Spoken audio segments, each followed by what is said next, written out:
every single day, every weekend, 24/7. It does not matter. It's not gonna break the black barrier of being, man. What is black, man? What is black? Copper color production, man.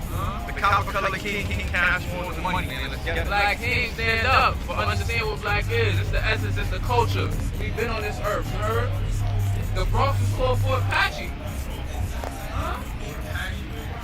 The Bronx was called for Apache, man. Oh, last breed, bro. We bringing it back, last breed. Really forever flying in this bitch, man. For the ancestors, baby.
Alright, y'all. What up? What up? What up? What up? What up?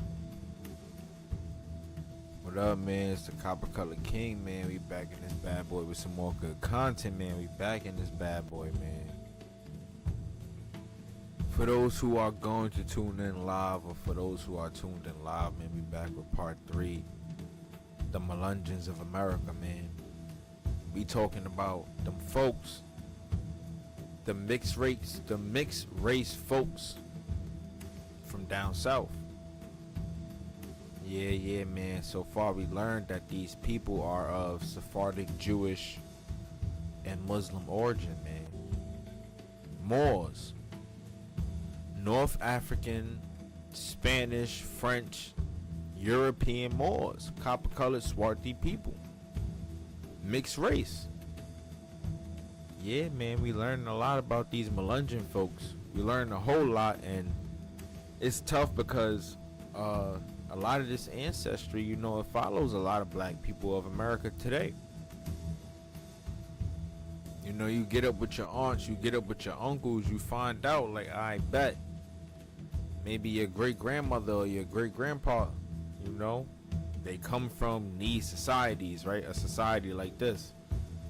A Melungeon is not like a tribe or like a group of people, like how you would classify a Muslim or a Jew. You know, a Melungeon is just like another way of saying a mulatto.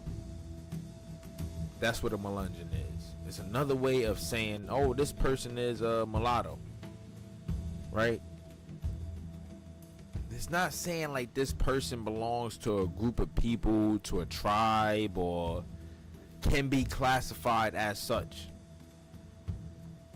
These folks is mixed race.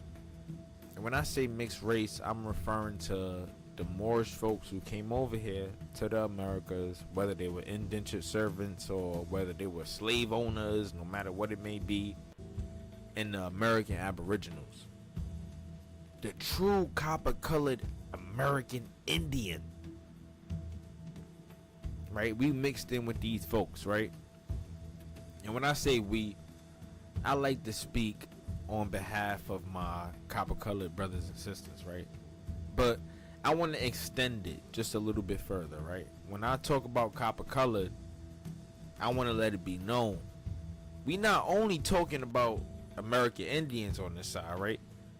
We gotta acknowledge the fact that we have some type of European ancestry. We have to acknowledge it. We have to. As I showed y'all in the last live streams, if you didn't check it out, man, I pulled up the facts behind my own family bloodline, right? I gave y'all a taste of my family's medicine. I showed y'all where my family comes from, right? Where my folks come from. And I have some Melungeon ancestry, right?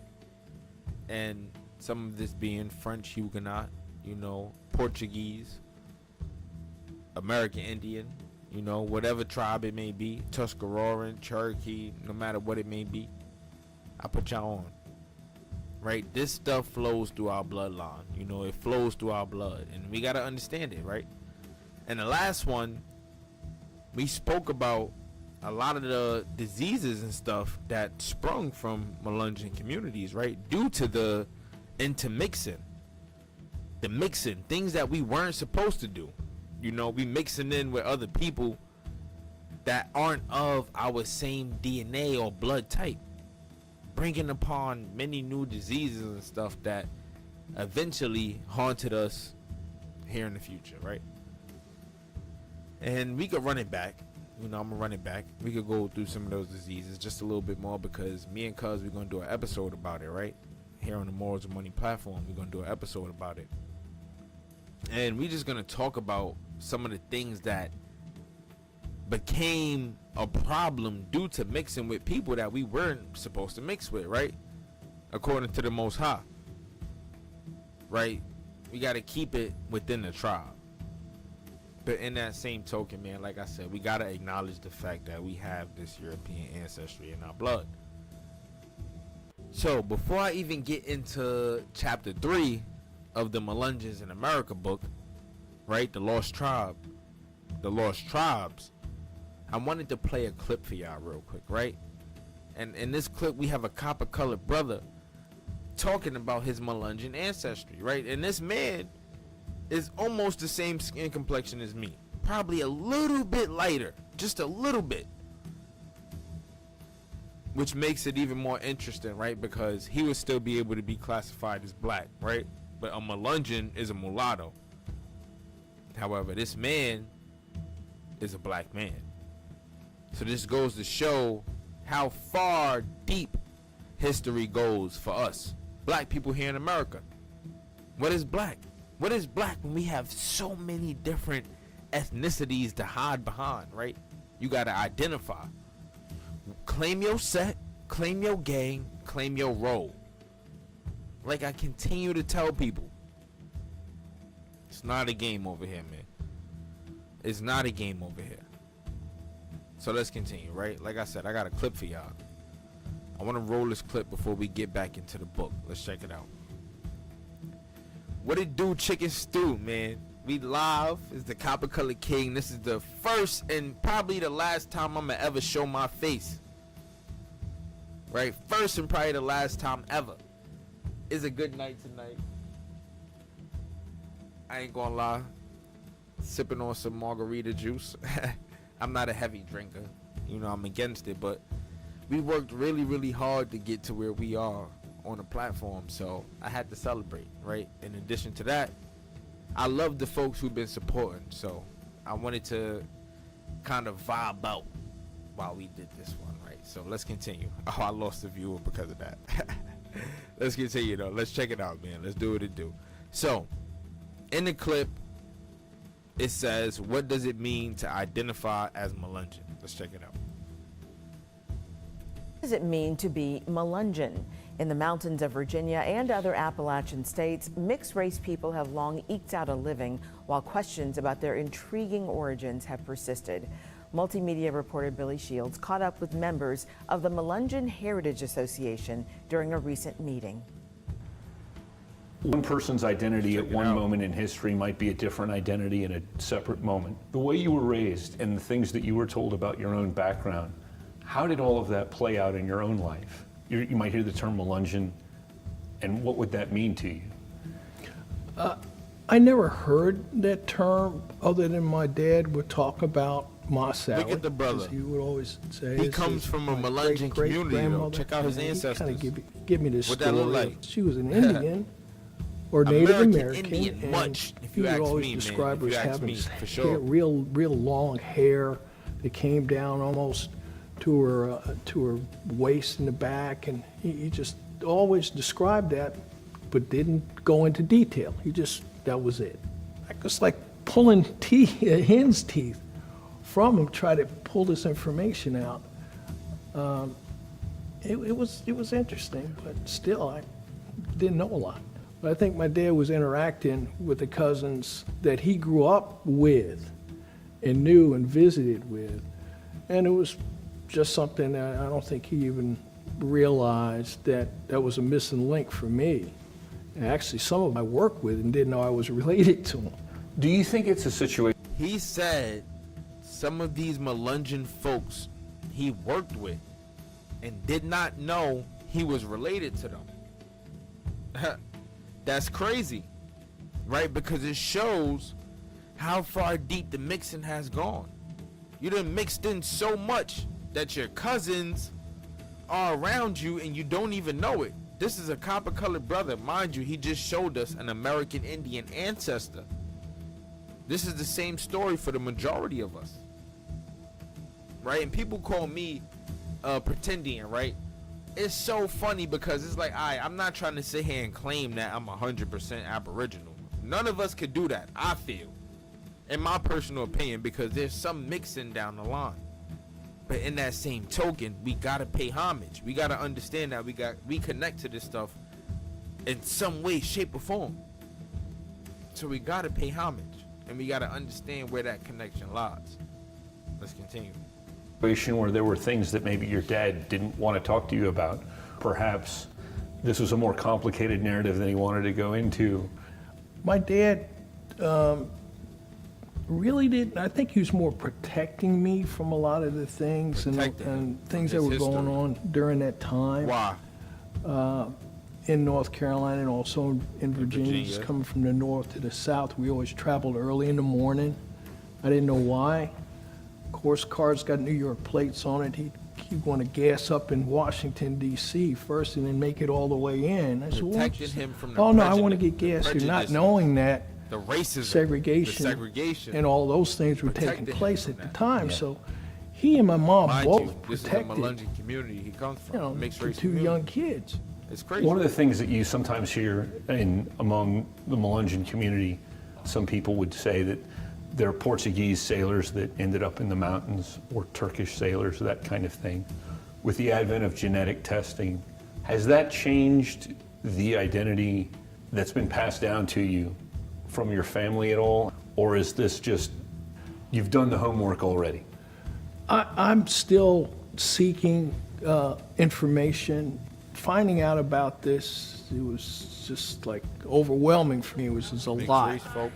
My cousin Beverly introduced me to a lot of the history and a lot of information, and I've been reading and talking to people and the like, and just to hear about the Melungeons or the Maroon community, so to speak. And Melungeon I pay or attention Maroon. to people, especially in Virginia, Melungeon when I or go to the Maroon. western part of Virginia, So, or even talk other about that other for a second. areas in North Carolina, looking at the bone structure of people, looking at their faces, the eyes and all. I say, oh, look at the cheeks, you know.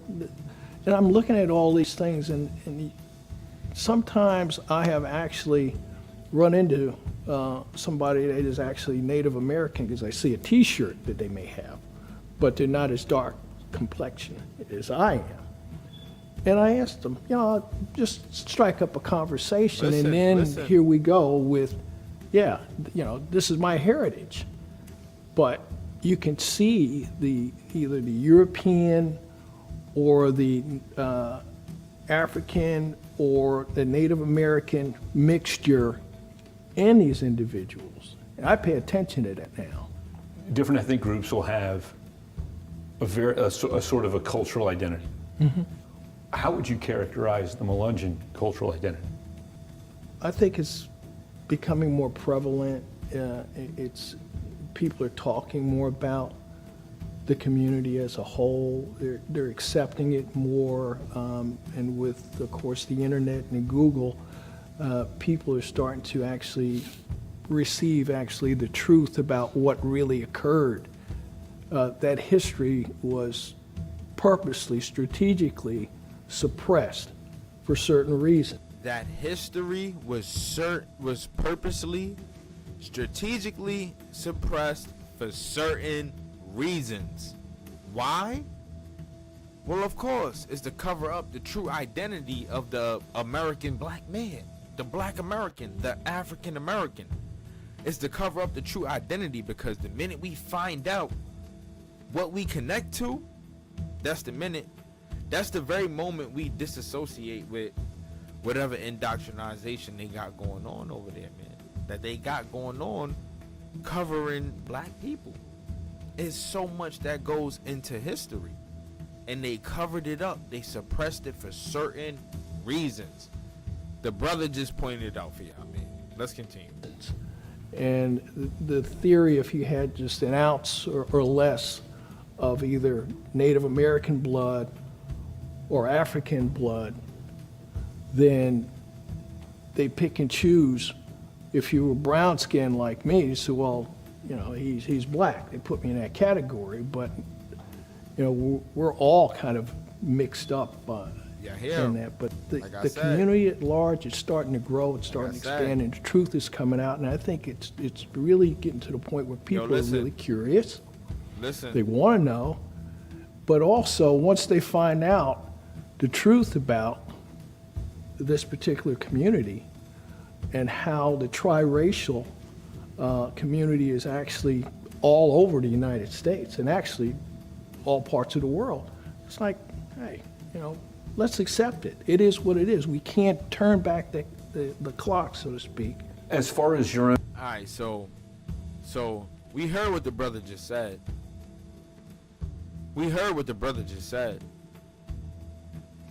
He just walked that down for us real quick. I ain't gonna lie. They suppressed this. They suppressed the history in order to cover up their indoctrination. They suppressed it. They don't want us to know the truth.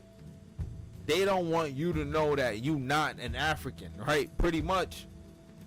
That you're a Melungeon, you're a swarthy European mixed with an American Aboriginal. For most people, for some people, right? For some people, this is not for everybody. For some people, they don't want you to know. They want you to stick to this Afro-American, African-American hijack agenda. But we cannot continue to follow that, you know, allow that to suppress us and hold us back from identifying with our truest self. We are, right? We are the Melungeons. We are the mulattoes. We are the American Indians. We are the American Aboriginals. You know, as I'm pulling the same slideshow up in each live stream because it's something that we have to understand. We are the Melungeons. We are the American Aboriginals, right? Like I showed y'all, right? The European coats of arms. We went over those. But just to run it back real quick.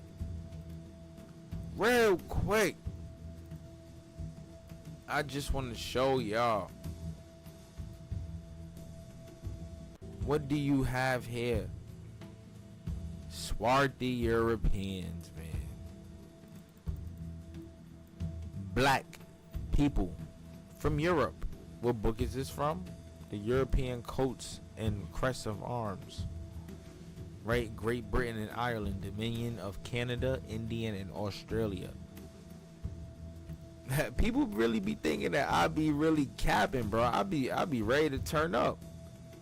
Because I can sit here and talk about this all day. All day. Right? Without nothing to show for it. Without nothing to prove. But then at the end of the day, I'ma always be able to back out that fire. Right? And we gonna go into something nice real soon. I got something nice coming for y'all real soon. And before we get into this Melungeons thing, right? I just want to introduce it for y'all. Right? Now I have a discourse. This is a discourse on the American Aboriginals being the descendants of the lost tribes of Israel. And then from this we're going to transition into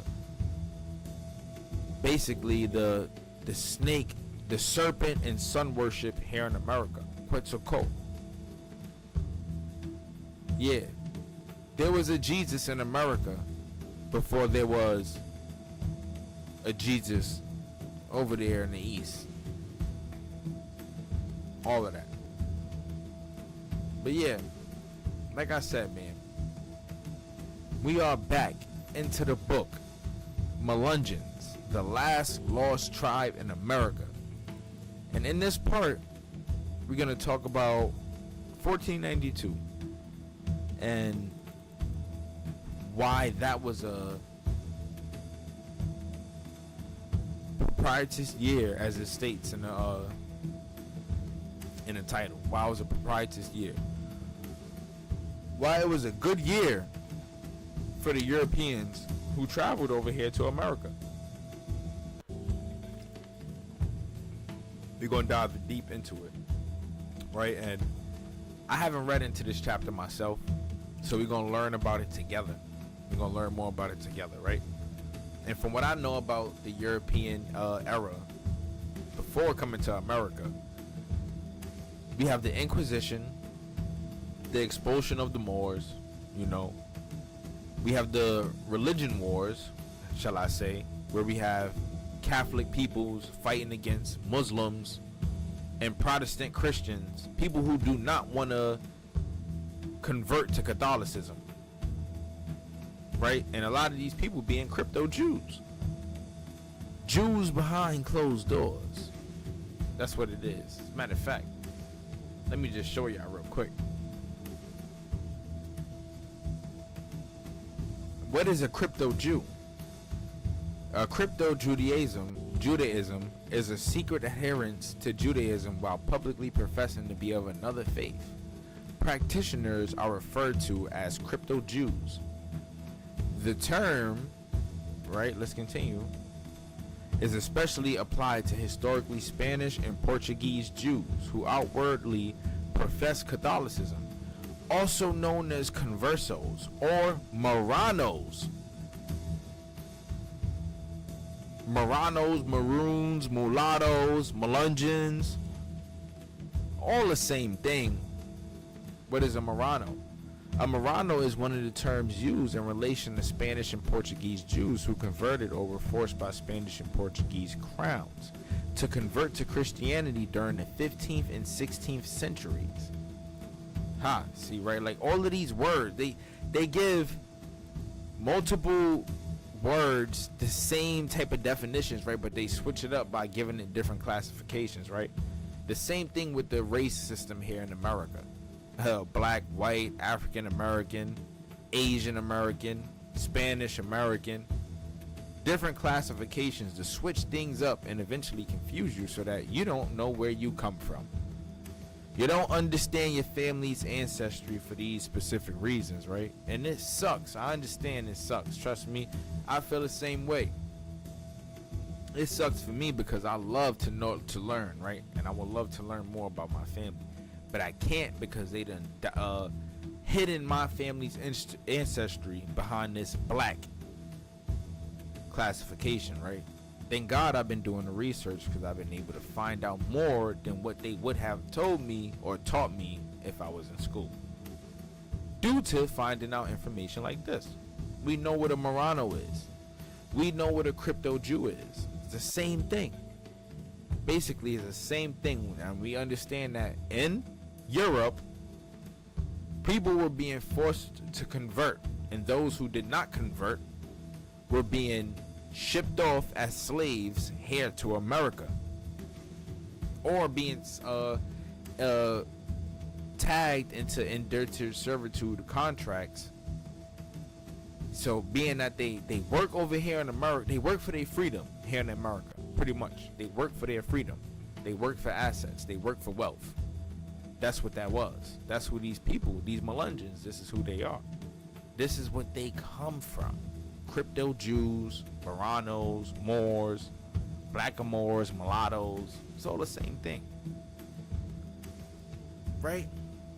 But let's get into the book, man. I'm tired of holding up, man. This one gonna be a good one. Like I said, I didn't even read this chapter myself, so we're gonna learn together. And the more we learn, the more we understand his story, like his story, the story that he told. We understand his story.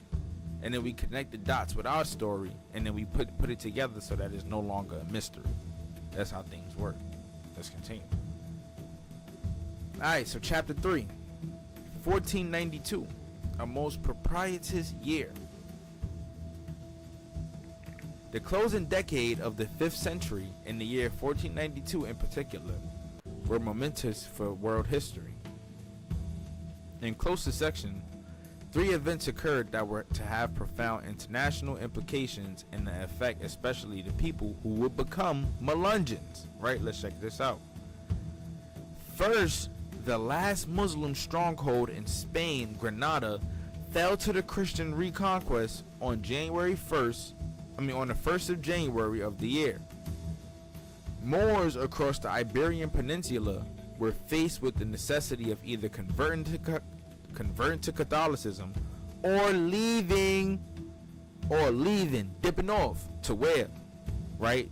Places in Africa, places in Germany, places here in America. Right? As a matter of fact, a lot of people don't even know this, right? A lot of people eventually, right, that were shipped off from West Africa came from Europe. They weren't even Africans. They just got caught up in Europe. They got caught up from running away, right? They were basically POWs, and they got shipped off here to America. Why? Because the kings and queens over there in West Africa ratted them out. Why? Because they were already under Muslim and Christian domination, right? Or even Catholicism. They were already indebted to the Catholic crown. Remember, America got colonized first. These people in other places been kissing ass, and that's just the truth. Right? Where we at? Oh, one more thing too, right? This Granada. What do we know about Granada?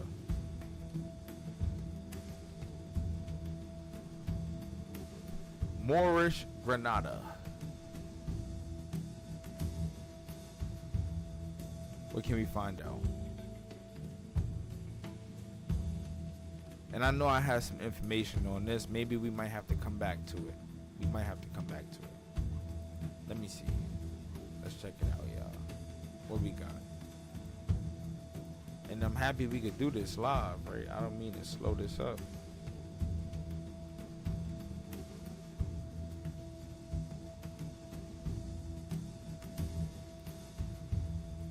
Right, like I told y'all, the last Moorish ruler, and peep the whitewash photo, right? We know this is whitewashed because this same photo is the same whitewash photo that you would see of Jesus, right? Of Jesus. Whitewash. Look nothing like this. I'm pretty sure he looked nothing like this, 100%. Right, but the last ruler of Granada was Abu Abdallah Muhammad the 12th, right? Known in Europe as Bobadil, Spanish rendering the name Abdallah, and he was the 22nd and last Nazarite ruler of the Emirate of Granada in Iberia. Muhammad the 12th was the son of Abu First Hassan Ali, Sultan of the Emirate of Granada, whom he succeeded in 1482, as a result of both court intrigue and unrest among the population at large. Muhammad the 12th soon sought to gain prestige by invading Castile. So okay, he sought to gain popularity by invading the kingdom of Castile, the Spanish crown, but was taken prisoner at Luciana in 1483. Muhammad's father was then restored as ruler of Granada, to be replaced in 1485 by his uncle Muhammad XIII, also known as Abdullah ez Zagal. Muhammad obtained his freedom and Christian support to recover his throne in 1487 by consenting to hold Granada as a tributary kingdom under the Catholic monarchs. He further undertook not to intervene in the siege of Magala, in which Magala was taken by the Christians. Following the fall of Magala and Baza in 1487, Al-Munakkar, Sobrina, and Almeria were taken by the Christians the following year. By the beginning of 1491, Granada was the only Muslim governed city in Iberia, so it sounded like he sold his people out. It sounded like he sold his people out in order to recover the throne. That's what it sounds like. In 1491, Muhammad XII was summoned by Isabel of Castile and Ferdinand of Aragon to surrender the city of Granada, which was besieged by the Castilians. Eventually, on the 2nd of January 1492, Granada was surrendered. The royal procession moved from Santa Fe to a place of little more than a mile from Granada, where Ferdinand took upon his position by the banks of Ganil. A private letter written by an eyewitness to the Bishop of Leon only 6 days after the event recorded the scene. The Moorish Sultan, with about 80 or 100 on horseback and very well dressed, went forth to kiss the hand of their highness. According to the final calculation, the key to Granada will pass into Spanish hands without Muhammad XII having to kiss the hands of Los Reyes, as the Spanish crown couple Isabel and Ferdinando became known. The abominable mother of Muhammad XII insisted on sparing her son this final humiliation of kissing the hand of Isabel. And Columbus seemed to have been present during the surrender. After this, Muhammad XII went into exile. He went into exile. So it sounded like he sold his people out. And this is how a lot of the Moors and Jews over there in Europe ended up migrating over here to America. That's what it sounded like. Right, so back to the book. When they say, first, the last Muslim stronghold in Spain, Granada, fell to the Christian reconquest on January 1st of the year, this is the time that they are referring to. What we just left off of. Yeah. This is the time that they are referring to.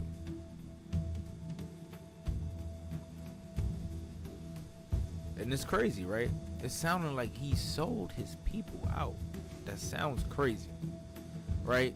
And for those who have information on this, I haven't even gotten to the books yet of the situation over there in Europe. I haven't even gotten to those yet. I'm gonna get into those real soon though, and we're gonna take our time with it, right? Because we don't want to talk about this stuff like we know it all. Like, we not just trying to make videos, you know. We trying to educate. We want to put people on in a timeline manner, correctly, properly, you know, so that we all understand history. So going back into the book, right? Moors across the Iberian Peninsula were faced with the necessity of either converting to Catholicism or leaving, right? Second, by the end of January 1492, the Spanish Inquisition was instituted, directed primarily at first against Jews and Christian heretics. The Inquisition set out to enforce rigid adherence to Catholic precepts across the country. On the 3rd of August 1492, Cristobal Colon, and I got a video dropping too about this brother, right? Christopher Columbus, that's not his real name. And on top of that, he was Italian, right? He was of an Italian descent. He was also a Moor, right? An Italian sea captain set sail across the Atlantic in 3 ships with 90 sailors on an expedition to find a Western Ocean passage to the Orient, to the Orientals, to Asia, quote unquote. His quest was financed by the Catholic monarchs, Queen Isabella and Prince Ferdinand of Spain. Thus, in this one fateful year, we have set forth the 3 forces central to creating the Melungeons: Moors, Jews, and the New World. We see nothing here about any Africans. Not to discredit it, right? But like I spoke about in the last one, I put folks on. I let folks know, right? When you're describing a mulatto, you're talking about a blackamoor and an American Aboriginal. That's what creates a mulatto. Not an African and a European. They want to call it an African, right? To distance black people from Europe, because they don't want black people to know how important they was in this time period. In this specific time period, they don't want black people to know how important they were. And that's all facts. If I'm lying, I'm dying. If I'm lying, I'm flying. This is all facts, right? Let's continue, right? Thus, in this one fateful year, right? Oh yeah. Brent Kennedy's analysis, see chapter 1 above, has already provided us with an excellent overview of how these events coincided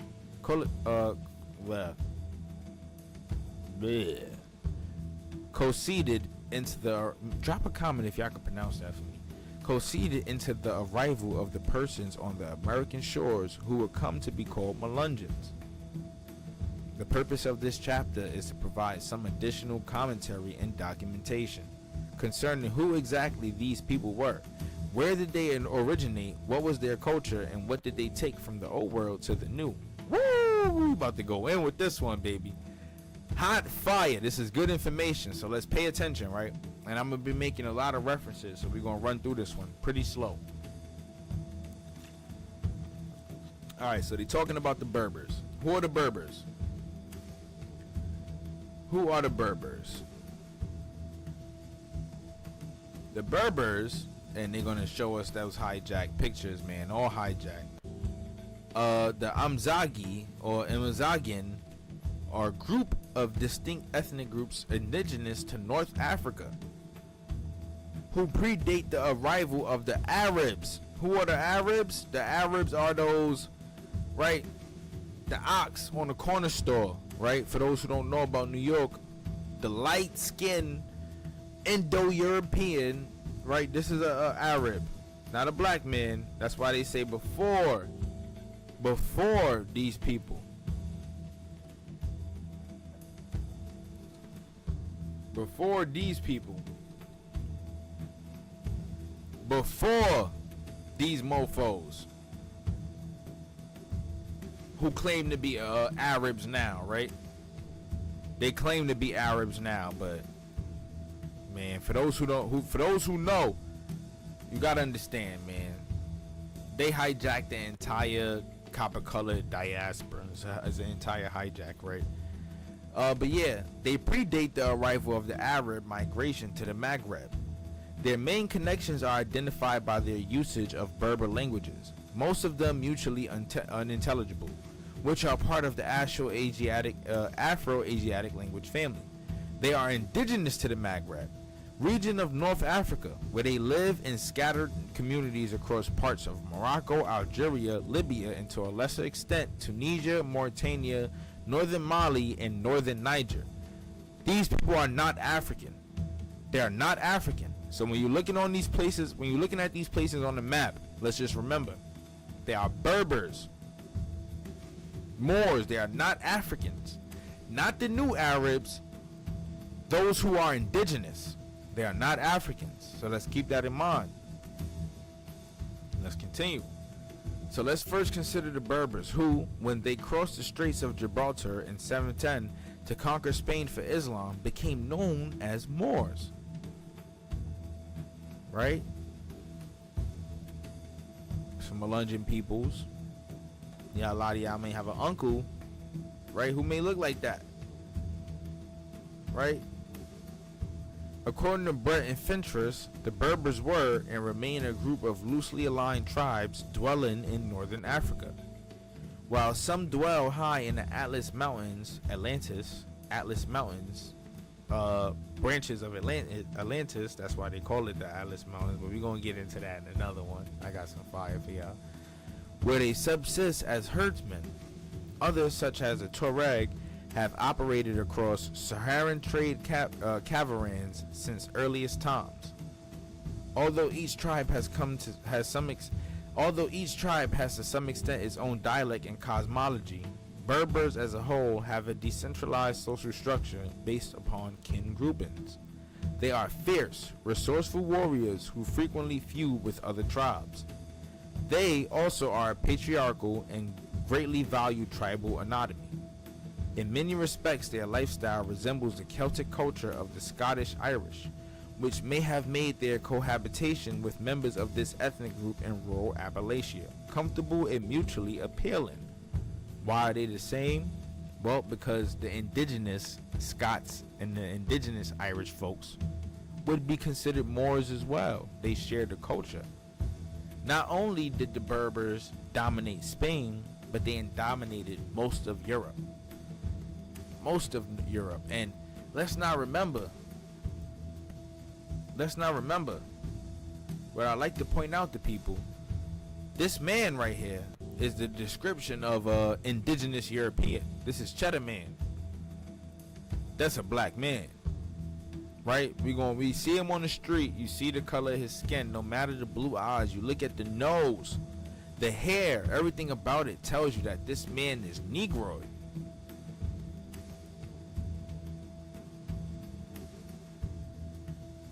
So, it's a possibility, maybe it's similar to the Scottish Irish because it's all aboriginal to the same people.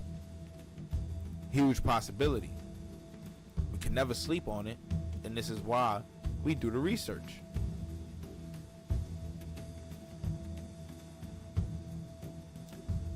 Although the Berbers Moors were ostensibly Muslim, Brett and Fentress rarely observed that this was for many a fragile religious commitment.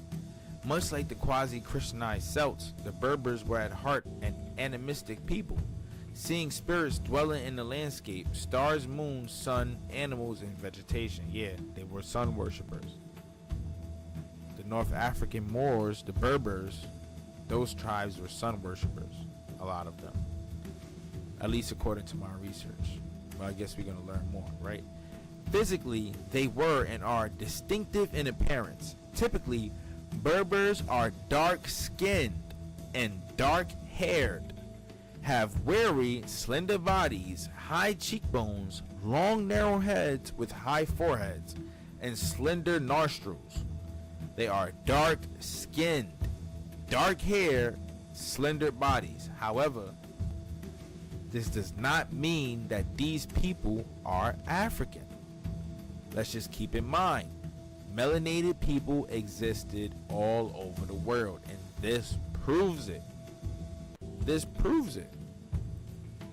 Even now, those who claim Moorish or North African descent, this right here just goes against who they are overall, because they don't look like this description.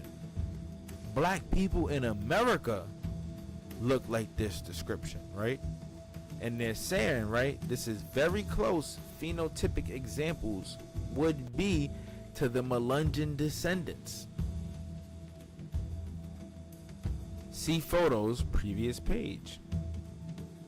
Right, so these people, they saying they have dark complexion with dark curly wavy hair, just like our ancestors, right? Even though they might look light, they might look light. It's a possibility, man. That these people, I don't know, these pictures look a little crazy to me. I ain't gonna lie. They don't look. I would be that classification of what they talking about, 100%. But let's continue. Berbers were and are nomadic people. In the past, they relied little on agriculture and more on maintaining herds as part of a subsistence transhumance lifestyle. They traded in sub-Saharan slaves, salt and gold. Traditional Berbers wore woolen plaid scarves beneath a black burnous or a hooded cape. They were excellent horsemen and migrated to the Iberian Peninsula and complete tribes. And what that describes, well, let's just give it a look. What do I got for y'all? Let me see if I can show y'all. Let's make it pop up. Let's make it pop up.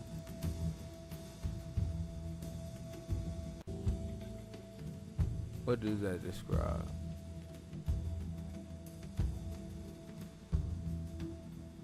You know what? I thought I had the photo, y'all, but I might not have it. Just to show, I might not have it. But we can get up out of that, right? They basically describing the Moors that you see with the turbans. These folks. That's what they do. Not these folks. These folks. 1, 2, 3, 4, 5. Right? And if we want to take it and get more technical,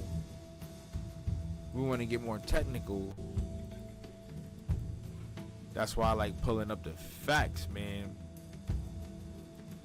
Right? Folks just wearing little Yamin, they little Yamins, they little headdresses. They headdresses, these blackamoors, these swarthy Europeans, right? That's what they describe it, man. Don't shoot the messenger. Right? Plaid scarves beneath a black burnous or hooded cape. Excellent horsemen. They migrated to the Iberian Peninsula in complete tribes. The Berber aesthetic, as evidenced on pots, carpets, and jewelry, consists of complex geometric forms. Work within the tribe clan is accomplished in communal mutual fashion, much as was common in the early Celtic communities, including the Appalachian, Scots, Irish. Why is it common? Why? Like I just showed y'all. Because these Moors, right, they were Scottish and Irish as well. Right? The black Irish. The black Irish, the black Dutch. Like I showed y'all in the last live stream, right? Go check it out. For those who didn't see it, man, I played the entire clip for y'all. Just to give y'all an introduction on who the black Dutch was. But then we even got the black Irish, right? Those folks over there in Jamaica, right? They over there in Jamaica. And the Caribbean islands, we know the Caribbean islands were populated by black Europeans. They were the first slaves. And as we continue to go down these timelines, I'm gonna pull out the facts for that. I got videos on that stuff for y'all, man. Black Europeans, these Moors, these Celts, these Celtic peoples, these Picts, these swarthy Europeans, they were the first slaves in Europe. I mean, that's how I know I'm a little tipsy. They were the first slaves in the Caribbean islands. Without a doubt. Without a doubt. And we're going to talk about it more, man. I just need those people that tune in. I need y'all to remain tuned in. Stay tuned in.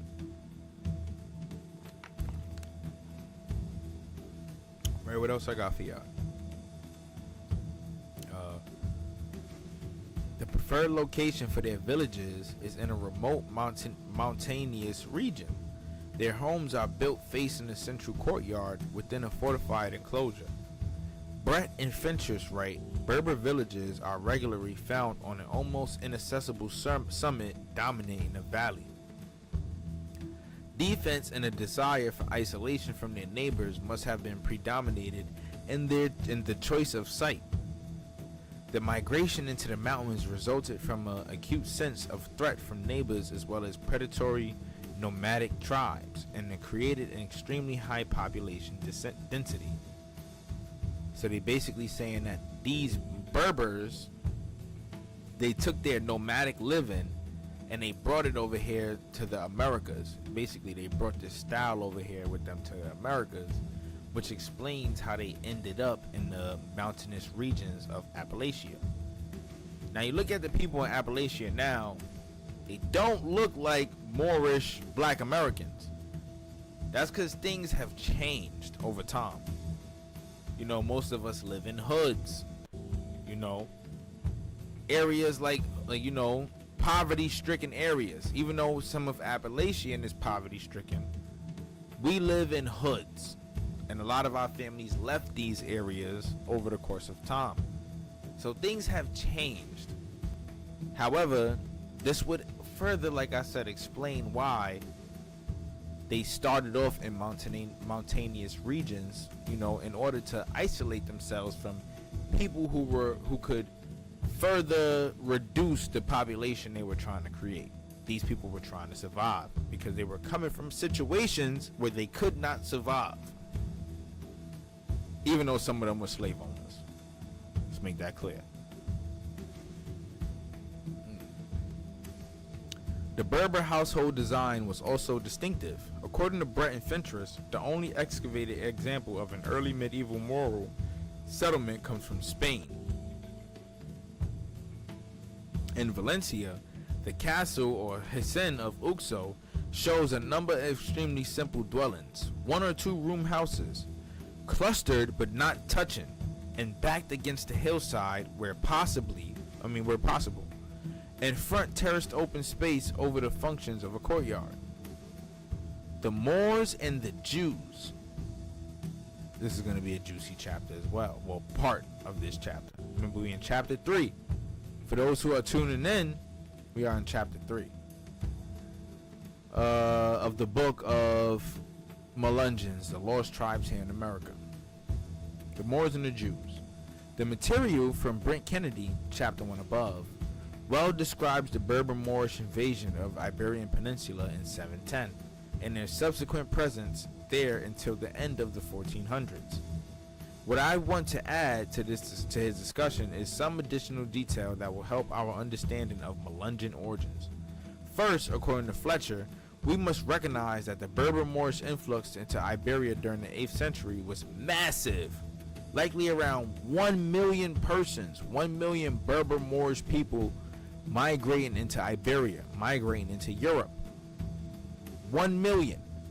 So you already know the population there about to skyrocket. People about to start mixing, assimilating, cultures about to start changing, merging, different religions popping up, people fighting. These are the things that happen when you have stuff like this going on. You could kind of say that these Berbers or that Moors are invaders. Sort of, kind of. Right? However, this is where a lot of our ancestors, this is where they come from. They come from these Berber, Moorish, and also American Aboriginal, like I said, Celtic, Bretonnish, French, Germanic societies, right? It was likely around 1 million persons, if the entire entourage accompanying the 200,000 warriors is considered. This immigration was supplemented by additional large-scale arrivals of Berber Moors in 950 and 1170. Thus, by the 1400s, a sizable percentage, perhaps 1 in 4 Iberians, was of Berber Moorish origin. So they're saying 25% of Iberia by the 1400s was a mix of Berber Moorish people. And this is not to say that majority of the Berbers and the Moors came from North Africa. A lot of these people were migrating from the south, coming from Britain and Ireland, you know, escaping the same prosecutions, escaping the same stuff, and fleeing to places where they know is safe, right? And that being places like Spain at one point, France, if I'm not mistaken, not Spain, France, Germany, places like that where they know they were safe, you know, up until a certain point in time. So these people are mixes of multiple copper-colored people that come from different places all over that part of the world, over the east, over there in Europe. We can't just automatically sit here and put this claim on them that they African, because that's not entirely true. A Berber is not an African. Actually, Berbers existed before Africa was even called Africa. Something to think about, right? They've been along just as long as America been here. Ancient America, the true old world. Right? Let's continue. The Jews. A second important element in Iberian society was the Jewish community, which had been there since the 1st century AD. According to Fletcher, the Iberian Jews were engaged in widespread trade throughout the Mediterranean. We know the Sephardi. These Iberian Jews, the Sephardi, they were merchants, right? A Jew could sell you anything. They could sell you anything. The shirt off their back, the drawers off their balls. They could sell it to you, right? Let me put y'all on.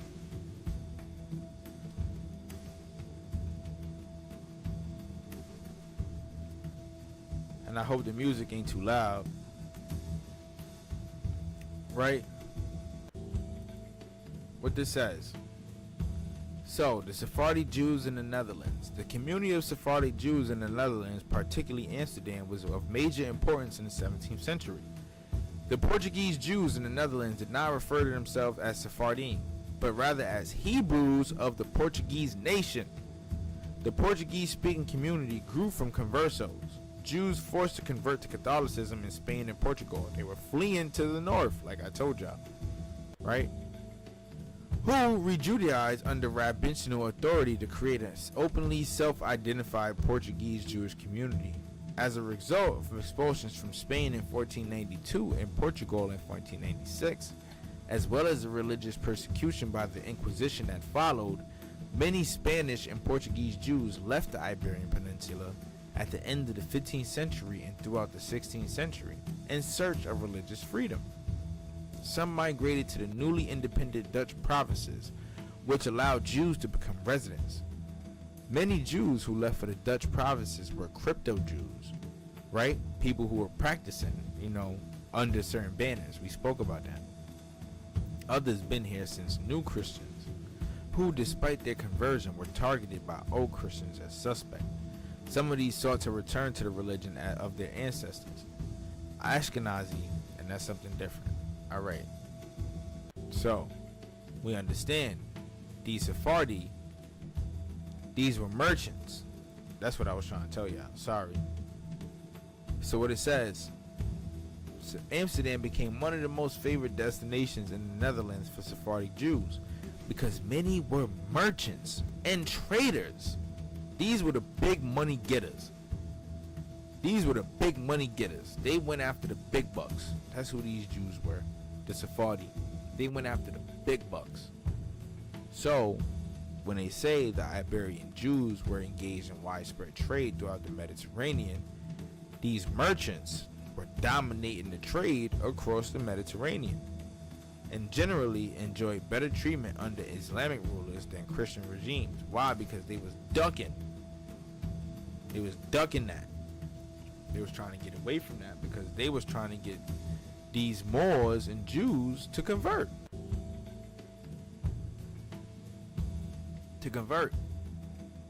So under Christian and Catholic crowns, they weren't able to conduct business, but they were allowed to freely trade under the Islamic rulers. Thus, they were happy with the Moorish arrivals and quickly turned to assist in a new Islamic administration whenever possible. Together, the Jews and Moors of Iberia constructed an intellectual, economic, and aesthetic enterprise that was without parallel in the contemporaneous world. Mining, metalworking, ceramics, glass, woodworking, leatherworking, silk and woolen textiles, papermaking, bookmaking, architecture, and ivory carving all flourished in Moorish Spain, while medicine, mathematics, poetry, philosophy, astronomy, and navigation reached new heights of development. So this is what they talking about. When they talking about the Moors dominated Europe, they wouldn't have done it without the Jews. Moors weren't only Muslims. Right? Together. They worked together.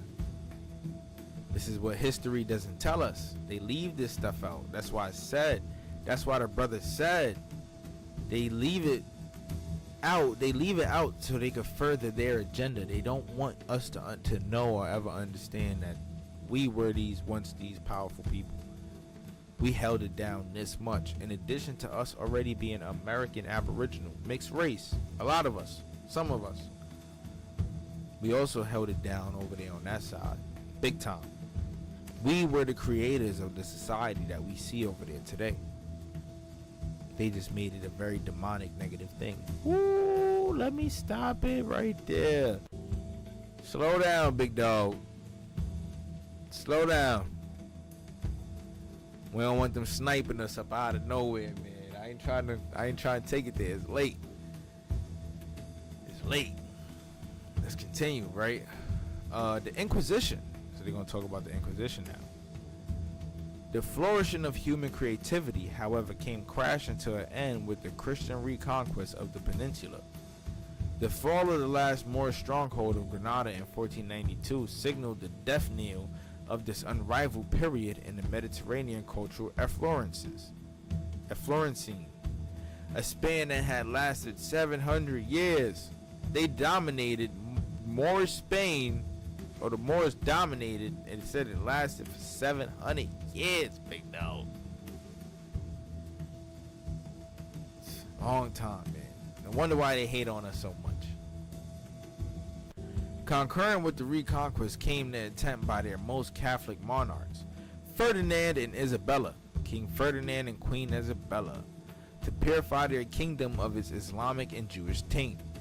As Roth keenly observes, the many Moorish and Judaic bathhouses and houses of worship used to purify the body and spirit were quickly closed down and replaced with doctrinaire Christian dirt and cathedrals.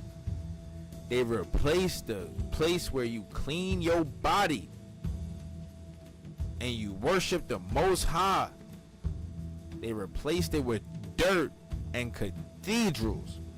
They wanted you dirty while you went and worshiped the Most High or worshiped their God. They wanted you dirty. They did not want you in there washing that stink air. You were supposed to wash that stink air first, then go into the house of worship. Because we don't give thanks to the Most High with dirt on our knees and dirt in our nails and just dirty in general. You know, you got to clean yourself up, be presentable when you present yourself in front of the Most High. We didn't do stuff like that. They did stuff like that. Right? They indemnate wild men ancestors. First, Jews and then Muslims were subjected to heavy taxation, right? Heavy taxation, and then forced to convert to Catholic Christianity. However, as Roth also notes, these conversos continue to practice their religions in private, and importantly for our Melungeon thesis, they continue to marry exclusively among themselves to keep the blood within the family. They didn't want their blood tainted. Eventually, when they came to the Americas, though, it happened anyway. Now, my thing is, could this be due to the fact that when they encountered the American Aboriginals, they saw so many similarities? It maybe made it easy for them to merge together. But when I look at my family ancestry, I see records that say the family were slaves and some records that say the family was family. So I gotta do more research. I gotta find out what it was. Were they slaves or were they family? Because it will honestly put a lot of this into perspective. The vast majority had accepted Christianity only to escape death and remained at heart as Jewish as they had ever been. They took their children to church to be baptized, though they hastened to wash off the traces of operation as soon as they returned home. They would go to priests to be married, but they were not content with the ceremony and arranged another in privacy of their houses afterwards. Who knew that stuff like this was going on?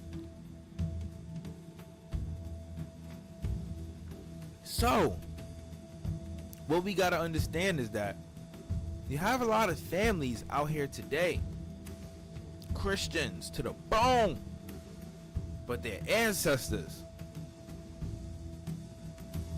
was doing shit like this. Their ancestors was doing stuff like that.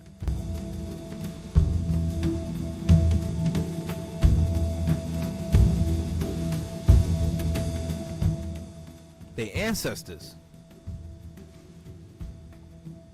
was practicing Christianity in public, but praying to Yahweh in private, or practicing Islam. Islam in private.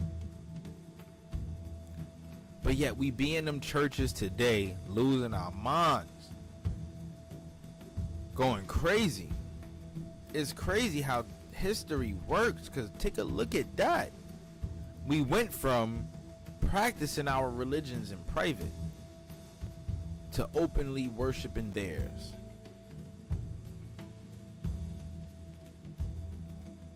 That is indoctrination, ladies and gentlemen. That's what that is. Proof is in the pudding. And I want people to understand that. But we're not going to continue. We're not going to stay stuck on that. Let's continue. Right? They would go to a priest to be married, but they were not content with the ceremony and arranged another in the privacy of their house afterwards. Behind this outward sham, the recent converts remained for the most part nearly as Jewish as they had ever been. They kept all the traditional Hebraic ceremonies, and in some cases down to the least details. For the most part, they married exclusively among themselves. They consorted familiarly with the former religionists, often continuing to live in the same quarter. Alternatively, they would form religious associations with titulary Catholic objects, and under the patronage of some Catholic saint, use them as cover for observing their ancestral rites. They were doing whatever they had to do to continue practicing what they felt what was right. But still, in public, you could think that I'm a Christian, Catholic, whatever, but I'm gonna go home and do my thing.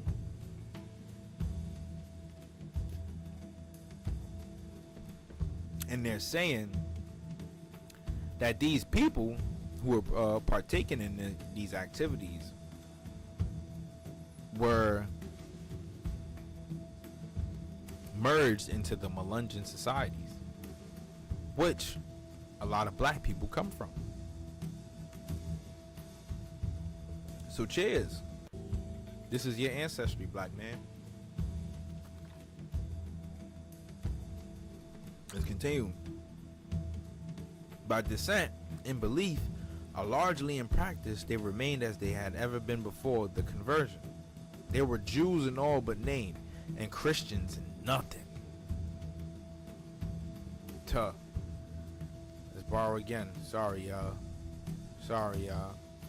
Brief intermission. Let's wait this one out. Just hold your horses. We're gonna be right back in it. Let's get into it. Oh, told y'all. Took little to no time. Where we at? Let's continue. Right? So let's continue.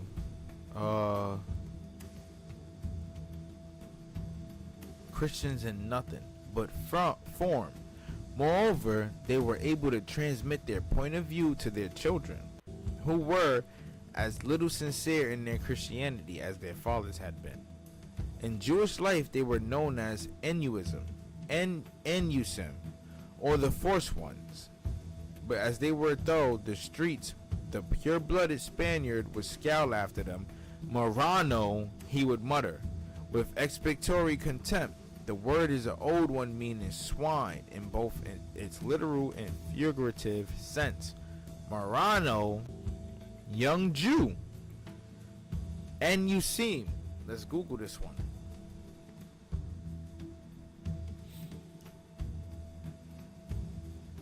Okay, is a legal category of Jews in halakha who were forced to abandon Judaism against their will, typically while forcibly converted to another religion. The term enusim is most properly translated as coerced or the forced. So enusim, thank God we Googled that, means the forced. Right? Like they said, the forced ones. Like they said. So, let's run it back. They were able to put their children on, who were little sincere in their Christianity as their fathers had been. In Jewish life, they were known as the forced ones. But as they were through the streets, the pure-blooded. But as they went through the streets, the pure-blooded Spaniard would scowl after them. Marrano, he would mutter, with expectory contempt, calling them swine. Because they're practicing their Judaism in private. These are copper-colored men, though, by the way, y'all. These are copper-colored men. They described it for us. These dark-complexioned men. All right, let's continue. However, after the 1492, the Inquisition began its work in earnest. Secret Judaizers were rooted out and subjected to brutal tortures and often death. Hundreds of thousands of conversos fled to southern France, Portugal, Italy, North Africa, and Turkey. Told y'all, they were fleeing all over the place. And this is tough too, because most Turkish people, you would see them to be Caucasian, right? But now that we know and understand that a lot of them were fleeing to Turkey, they stated that some of these Melungeon peoples were coming from Turkey. Now, were they the Caucasian Turkish man, or were these copper-colored Turkish men and women? Now we got to get down to the root of that. We got to understand, because this would make sense. This would bring them back to the root, bring them back to where they truly come from, right? By the mid-1500s, Portugal, too, had begun its own Inquisition, and waves upon waves of conversos fled from that country as well. Ironically, many of the Portuguese conversos crossed back into Spain, from which their ancestors had escaped 50 years earlier. The re-arriving conversos called themselves Portuguese. Uh-oh. Big drop. So what, you telling me these Portuguese are these Jews? These Jews and Moors? These Moranos? These crypto Jews? These people practicing they stuff in secrecy? That's what you telling me a Portuguese man is? Like I told y'all, right? Like I told y'all, just to go back into it real quick. I just want to go back into it real quick. My family ancestry alone. Real quick, y'all. Real quick. Just let me take this. Let me take my time with this, right? Let me take my time with this because we gotta make it make sense. It's not, the math is not mathing. The math is not mathing. I need to understand, right? We gotta understand. So, in my family alone, they called Emmanuel Kumbo an African. However, he came here to the Americas in 1600, and in his DNA, they found that he could have been of a mulatto community, right? Black or mulatto, same thing. Melungeon Portuguese are Irish, along with the Aboriginal American. So when they state that these conversos, these conversos, once they fled and came back into Spain, they ended up being identified as Portuguese. Then who are the Portuguese that came to the Americas? Are these Jews and Muslims? It's making sense now. See the black on black slave trade makes sense now. It makes sense now. Like I said, we're gonna learn a lot going through this one, man. We're gonna learn a whole lot, and this is why it's important. We just learned that many of the Portuguese conversos crossed back into Spain from where their ancestors had escaped 50 years earlier. The re-arriving conversos called themselves Portuguese.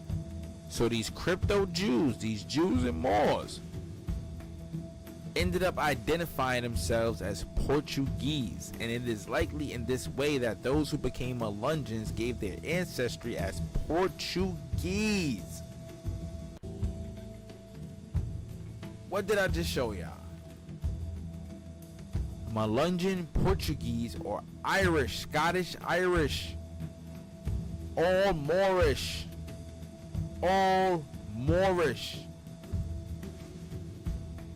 right? At this point, the reader may be wondering why the Jews did not leave Iberia, to which Cecil Roth replies. It would be natural to wonder why the new Christians, persecuted as they were, persisted in remaining in the peninsula. The reason was that it is universally realized that their first step once they escaped would be to revert to Judaism, and in consequence, over a large of that period under discussion, it was forbidden, or at least made extremely difficult for the suspects to leave the country. But notwithstanding this, there was in fact a constant stream of more or less surreptitious immigration. First to Italy, Turkey, and the Mediterranean countries, and a little later in Northern Europe, France, Germany, Holland, and across the North Sea to England. It was to Murano fugitives that some of the most important Jewish communities of the world owed their origin in the first instance. It was to Murano fugitives, crypto Jews, blackamoors, copper-colored peoples, that some of the most Jewish communities of the world owe their origins for their first existence. Man, they owe us everything, bro. They owe us everything. This is what I'm trying to say, man. This is why we got to connect and identify. This is why it was hidden from us. Because the minute you learn and understand what you truly come from, you understand what you have to identify with, or what was left for you. Moors, American Aboriginals, does not matter. Stop calling us African. We can't go by that no more. Because we know what's in our DNA. We understand what's in our DNA. And this is the basis of the copper-colored diaspora. This is not to just sit here and pop that indigenous mumbo jumbo like most folks is doing now. We got to identify with all parts, right or wrong. Because it's understanding ancestry in a nutshell. We got to understand ancestry in a nutshell. Because a lot of this stuff, right, the trauma and a lot of the stuff that played out during these situations is all embedded in us. So look at it like this, right? Imagine wars with American Indians and Europeans and all of this stuff going on embedded in your DNA, because you got an American Indian maternal lineage and a Swarthy European paternal lineage. All of that trauma bundled up into one. We got a lot to heal from. And there's a lot of truth to accept so that we can come closer to where we identify. This is the point. This is the purpose. I love it. I love it here on this side, man. And y'all gonna love it here too. Just continue to tune in, man. We getting active. Right? But understand this, right? Let's continue. Right, first to Italy, Turkey, and the Mediterranean countries. A little later to Northern Europe, France, Germany, Holland, and across the North Sea to England. We got through that part. For example, of Amsterdam, Hamburg, even London and New York. In all of these centers and in many others, there were in the 17th and 18th century settlements of Spanish and Portuguese Jews, whose descendants in many cases still retain their identity, speaking those languages among themselves, perpetuating in the fogs of Northern Europe something of the stately traditions of Lisbon or Madrid, and from time to time holding special services to commemorate their kinsmen martyred in the latest auto de fe.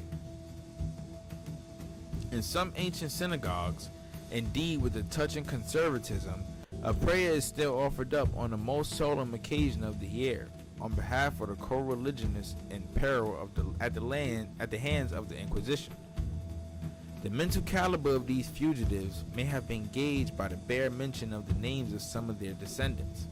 Benjamin Disraeli, one of the most influential forces in British political life, Benedict Spinoza, father of modern philosophy, David Ricardo, founder of political economy, as well as his successor William Nassau Sr. and Arthur Wing Pinero, one of the greatest figures in modern English drama, with David Belasco in America and Jorge de Puerto Rico in France, Benjamin N. Cardozo, Justice of the Supreme Court of the United States. All of these and many, many more were descended from families forced to migrate from Spain because of the Inquisition. Now, let's see. Let's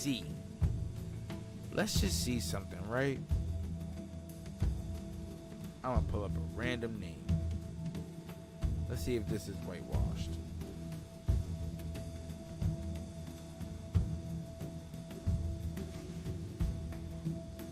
What I tell y'all, man. You can't run away from this shit, bro. It's crazy. Excuse my French. Sorry, y'all. I'm so sorry. I apologize. I don't mean to be on this cursing, man. I don't mean to be on this cursing. I'm sorry, y'all.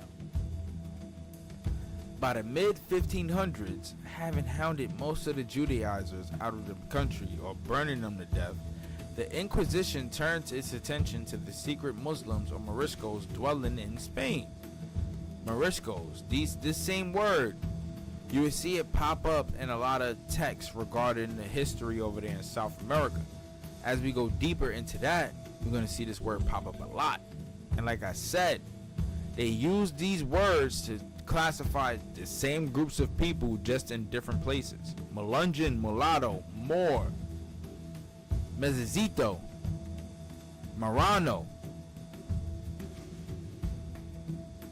All the same thing. Mixed race people, all the same thing. It's all the same meaning, right?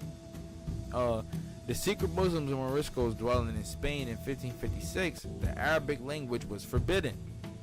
Moorish apparel had to be discarded, and the baths, which had been the pride of Moorish Spain, were destroyed. They destroyed the baths. These some dirty mofos. Out of all things, you destroyed a bath? You destroyed a bath out of all things? The bath? You stink. That's what I got to say. You stink. The bath? Oh man, bro, I don't know what I could do without a bath. That's how I know it's just the swarthy Moorish American Aboriginal in me. I gotta wash up. You destroy the bath, I'ma want to fight. That's it. I will literally create an uprising by myself if you destroy the bath. I don't even like when the water go off here in the jets. I get real upset and angry. And I don't want to do anything. I don't even want to leave my house because I can't wash my earth. So they destroyed the baths. They stink. Right? Moors were rounded up and distributed in small groups around Spain. Their houses and lands forfeited to the crown. As Rolf writes, the political power of the Moriscos was thus broken once and for all. Yet many of the Moors, just as the converso Jews, continued to practice their religion in secret. Even with you stealing the baths, we still gonna worship the Most High. Because at the end of the day, we gotta give thanks to the man who created us. Every single day. He gave me that bath just as fast as it got taken away. So I know if I have faith, I'll get another one. And look, right? And this is to my ancestors, right? They destroyed your bath, my ancestor, right? Look, I take nice long showers for you now. You will never have to go through that again. Because I wash. And I did this for you. That's a fact. Let's continue. Just have to do a heart to heart for y'all real quick, right?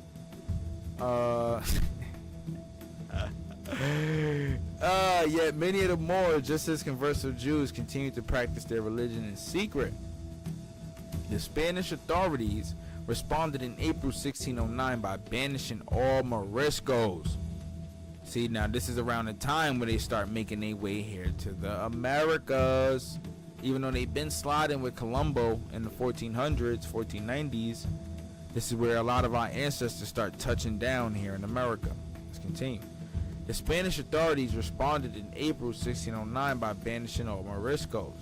By 1615, between 300,000 and 3 million Moriscos had been forced from Spain. Most fled to southern France, where they encountered those earlier Iberian exiles, the Jews. So these Moors and Jews, they run into each other again. Columbus and a New World. Thus we have a situation in 1492 for the next 50 or 60 years in which many hundreds of thousands of Spanish Jews and Muslims are exiting or being tossed, chased, or harried out of Iberia with few options as to destination. Where to go? How about the New World? Rolf writes, right? It is an undoubted fact that the discovery of America in 1492 was to a large extent a Marrano enterprise. There's an old legend to the effect that Isabella the Catholic raised the money required by means her court jewels, but as been pointed out, it would be more accurate to substitute Jews for the last word. Oh, check that out. Isabella the Catholic raised the money required by the means of her court Jews. Be that as it may, there can be no doubt that the Marranos had a great deal to do with the genesis of the expedition, the genes, the beginning, the start. Since Columbus of the expedition, the Marranos. Oh, so they had something to do with the expedition. Things are getting juicier. Let's continue. It was one of them, Luis de Centegal, who commended the enterprise to the Catholic sovereigns, actually provided the money for it, and was rewarded by being the recipient of the first report of the discovery of the New World. It was one of them. It was a Marrano who commended the enterprise to the Catholic sovereigns. He proposed the idea and provided the money for it. A Jew, a Sephardi, a Marrano. Oh, we learning. Telling y'all, the merchants, they funded the expedition. Right, it could be a Sephardi, it could be Ashkenaz. We won't know. Let's continue. His colleague and associate Gabriel Sanchez similarly played an important part. Indeed, the only high official concerned with the genesis of the expedition, who was of old Christian stock, had a new Christian wife. Of the personnel of the expedition, many belonged to the same category, including Luis de Torres, baptized the day before they set sail, who was both the first European to set foot in a new land and the first to make use of tobacco. The first European, however, we know, if y'all been tuned in, man, check out my previous live streams. We talked about the Aboriginals, the peace pipes, and marijuana and tobacco. We know we've been. Speaking of, hold on, y'all. We've been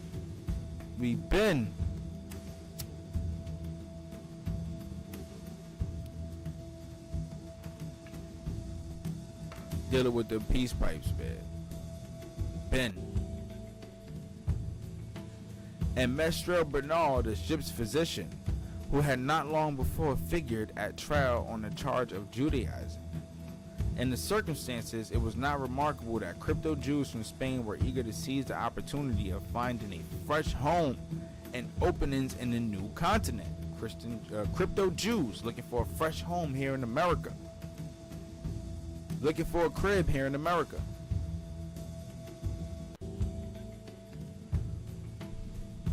That's what they were doing.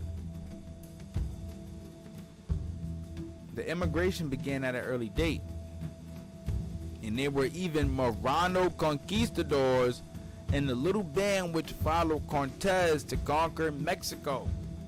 Big drop. Now we finding out. Hernan Cortez had Moorish, Jews and Moors. Jews and Muslims, Moors, copper-colored peoples, along with him when he went to go conquer Mexico, when he went to go conquer the Aztecs, right? And when some of the southeastern United States tribes were driven out of Mexico, some like the Choctaw and Chickasaw, right? They followed Cortez, Jews and Muslim Moors, black people, copper-colored people. Understand that. That's a big drop. But the optimistic hopes which impelled them to cross the Atlantic were ill-grounded, and it was not long before the nightmare of the Inquisition followed them. As early as 1515, a Marrano was brought back from Hispaniola, West Indies, with his family to face trial at Seville. This is in France. In 1528, the first act of faith, that is, Inquisition ceremony, was held in the New World, and 2 Spanish Marranos, including one of Cortez's old followers, were burned in Mexico City, while another was reconciled.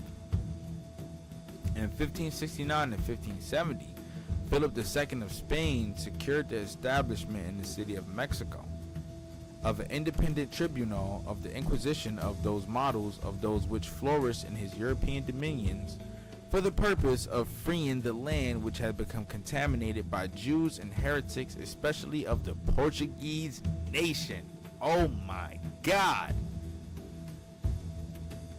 Philip II of Spain secured the establishment of the city of Mexico of an independent tribunal of the Inquisition on the model of those which flourished in his European dominions. They wanted to free the land which was contaminated by Jews.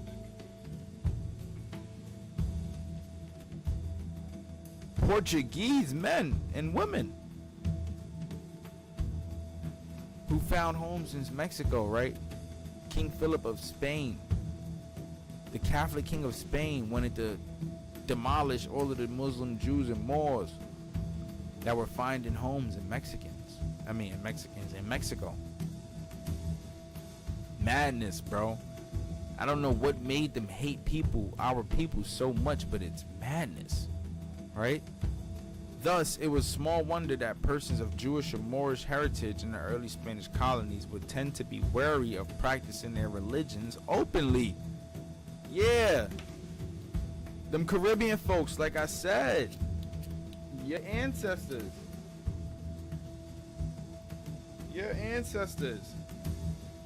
Are Jews and Muslims black people as well? Not Africans.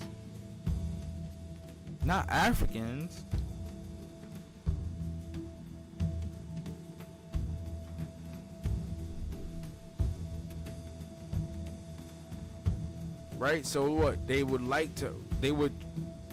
is also likely they would choose to live at the edges of those settlements, as far from the center of political and religious authority as possible. They wanted to live off the grid, basically.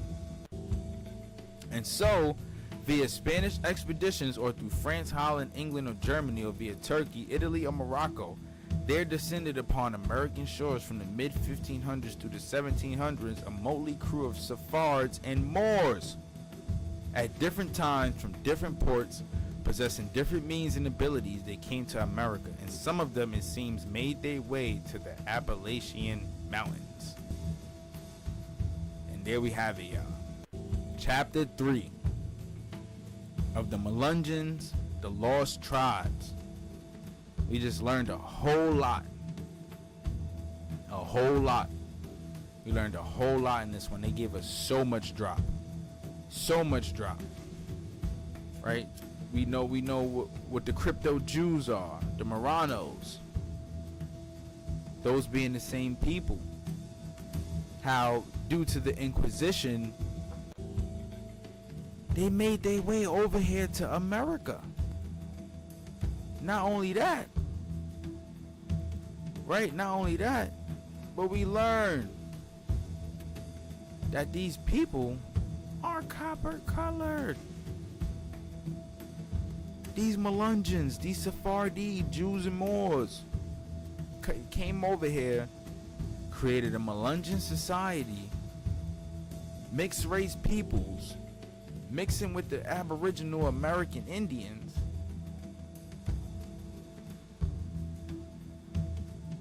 creating a society, and then choosing to live off the grid.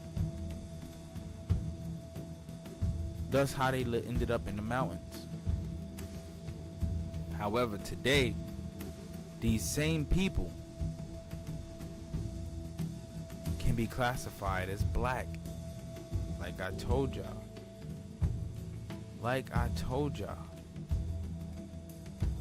Let's go back to it. These are my ancestors from the Melungeon communities. Right? And if you don't follow me on TikTok, I know y'all see that follow on all platforms, Copper Colored King. Make sure y'all go follow. I put it up. That's Louisia and Cype Deloach. I'm gonna keep making this reference. And they classified them as mulatto, black or Moor, American Indian, a Melungeon, a mulatto, a Marrano, Sephardi, Sephardic Jewish origins. That's what it is. Let me see if I can give y'all some more. Just some more background on me and where I come from, where my family comes from. So y'all can see how much of a not game that this is, right? This is not a game, right? These from the Deloaches, the swarthy Europeans, right? Was the son of Thomas West of Beeston in Nottinghamshire. He came over here to the Americas. Right, and I got more on this stuff here, man, but y'all just gonna have to tune in. Stay tuned in, man. Like I said, man, We dropping so much more content. I'm getting into more books, you know. I'm gonna be referencing to the discourse of the Aboriginals here in America being compared to the Israelites, the Hebrews, the Jews of Israel. The history of the Cherokee, we're gonna dive back into the history of the Choctaw, Chickasaw, and Natchez. I even got an even better one, right? I got the mound builders, their works and relics coming real soon. And a lot of correlations I'm gonna be pulling from the history of the Choctaw, Chickasaw, and the Natchez book. I mean, when you see the same stuff in multiple articles, right, in multiple historical texts, that's when you could point out the truth. And that's what we see in these articles, in these books, shall I say. So for those who tune in, I need y'all to like, comment, and subscribe, man. Run them numbers up, drop these comments. Let's get these communities going on. Copper Color community, I want to get these conversations busting, man. Follow me on Instagram, TikTok, subscribe to YouTube, all platforms, Copper Color King. And make sure you subscribe to the Morals of Money YouTube platform for creators, because this is where most of this content is going to be at. Especially the live streams. You're going to see it on all platforms, like I said. You want to be a member, tap in. And if you got kids, I got them coloring books coming real soon. And in these coloring books, right, you have so many different figures, right? And in these figures, you can see phenotypically that they represent Negroid peoples, something that your son and daughter would love to see. And even though they can't understand it, they'll be able to relate to it. And that's what it's all about. It's all about the image. What image do we create for our youth to look up to? Let's change that image, and let's get in tune with our ancestry, our historical side. Get in tune with your ancestry so that you can bring that out. Shed light on those that you love and those who stand in your community. Copper Color community, man. Like, comment, and subscribe. I love y'all, man. Stay tuned for the next one. If you was tuned in for this one, I know you're going to be tuned in on the next one, because it's going to be some fire. Gotcha. Let's get it, man. I love y'all. Let's do it.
Every single day, every weekend, 24/7, it does not matter.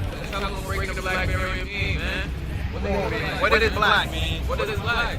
Copper Color production, man. The Copper Color King has more than money, man. Let's get it. Black King, stand up for understanding what black is. The essence is the culture. We've been on this earth, you heard? The Bronx was called for Apache. Huh? The Bronx was called for Apache, man. Oh, last breed, bro. We bringing it back, last breed. Really forever flying in this bitch, man. For the ancestors, baby.